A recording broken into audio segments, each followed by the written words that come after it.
किसानों की बात की गई, ना ही बेरोजगारी पे बात की गई।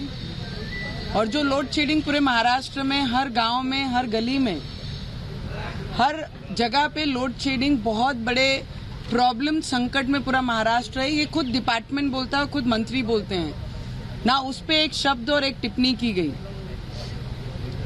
सिर्फ दूसरों के ऊपर बोलने के लिए वो सभा ली गई थी। 2.5 साल के डिस्ट्रिक्ट में गए ना मंत्रालय, 2.5 साल मुख्यमंत्री कार्यालय में तो गए नहीं। एक दौरा उनके सुपुत्र ने कल बोला कि मुख्यमंत्री विदर्भ में गए, मराठवाड़ा में गए, एक दौरा एक भी किसान के खेतों में गए हैं क्या? बेरोजगारी के लिए कितनी मीटिंग्स, कितने डिसीजन ये सरकार ने और मुख्यमंत्री ने लिए, उन्होंने बताना चाहिए। और एक वीडियो, मैं ज्यादा वीडियो नहीं मांग रही, विदर्भ में कौन से गांव में, कौन से क्षेत्र में घूमे,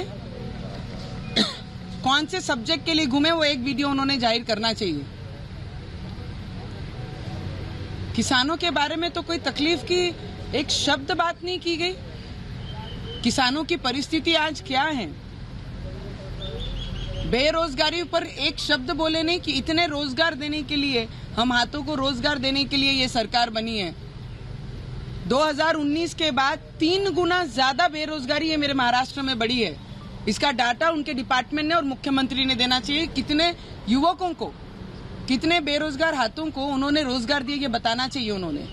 वो बोलते हैं हाथों को रोजगार दिया, कौन से हाथों को रोजगार दिया? 3 गुना ज्यादा बेरोजगारी देवेंद्र फडणवीस की सरकार के बाद महाराष्ट्र में 3 टाइम ज्यादा बेरोजगारी महाराष्ट्र में बढ़ी है। और कल संभाजी महाराज की दिन था, अभिवादन जयंती थी, अभिवादन करना क्या दिन था। और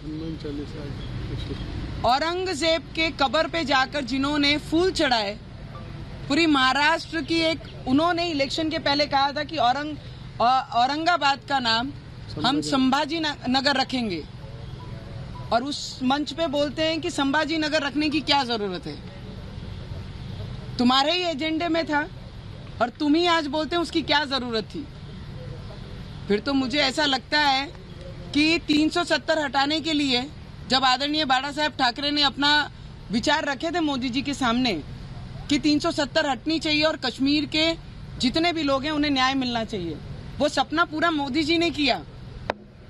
और आप छोटा सा काम, मुख्यमंत्री हैं, नगर बदल सकते नहीं, इतने लाचार मुख्यमंत्री हो गए हैं कि अपनी विचारधारा से बहुत अलग दिशा में काम कर रहे हैं। उन्हें ये पता है कि औरंगाबाद को अगर संभाजी नगर कर दिए तो बाकी पक्ष हमसे बाजू में हटकर वो दूसरी राह पकड़ लेंगे।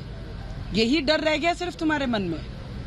कल एक एमपी ने, मेंबर ऑफ पार्लियामेंट ने, संकट मोचन जी का गदा हाथ में दिया, देने की कोशिश की, तो हाथ लगा के अनटचेबल जो होता है उस तरीके से उन्होंने हाथ लगाया और टर्न करके चले गए। वो वीडियो क्लिपिंग निकाल के आप देखिए। जो शास्त्र लेकर पूरे देश में संकट मोचन जी ने जो हमारे लिए लड़ाई की, वो शस्त्र को हाथ ना लगाते हुए, उसे अवॉइड करते हुए टर्न करके, हाथ कभी भी जब गदा हाथ में देते हैं तो हाथ में लेकर उसका सम्मान किया जाता है और उसके बाद दूसरे के हाथ में सौंपा जाता है। ये हमारी कल्चर है, उसका अपमान ये मुख्यमंत्री ने किया। मुख्यमंत्री बोलते हैं हनुमान चालीसा पढ़ने वाले पता नहीं कहां चले गए, शायद न्यूज पे रहते नहीं है, शायद एक्टिव रहते नहीं है। मैं महाराष्ट्र की बेटी हूं, जैसे तुम सुपुत्र है महाराष्ट्र के, तो मैं भी बेटी हूं। महाराष्ट्र का कोई व्यक्ति भागने वाले में से नहीं है, लड़ने वाले में से है। और आप बात करते हैं कि हनुमान चालीसा अगर पढ़ना है तो कश्मीर में जाके हनुमान चालीसा पढ़िए। इससे आपने ये दिखाया है पूरे देश को कि हनुमान चालीसा का विरोध ये मुख्यमंत्री कर रहे हैं। कश्मीर में अगर मैं जाके हनुमान चालीसा पढ़ सकती हूँ तो मैं महाराष्ट्र में हनुमान चालीसा क्यों नहीं पढ़ सकती हूँ? इसका उत्तर उद्धव ठाकरे ने देना चाहिए।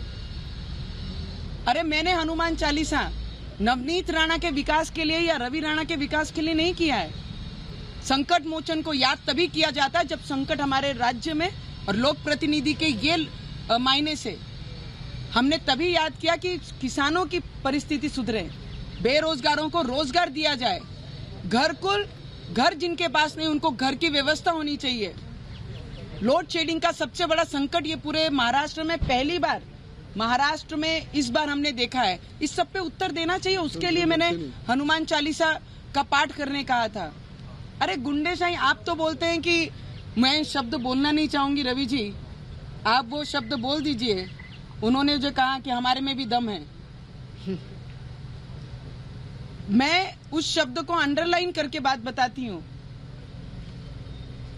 आप पुरुष हैं, आप में हमसे महिलाओं से ज्यादा ताकत है, उसमें कोई भी शंका नहीं है। पर आपकी ताकत का दुरुपयोग उद्धव ठाकरे ने किया है, सत्ता का दुरुपयोग उद्धव ठाकरे ने किया है।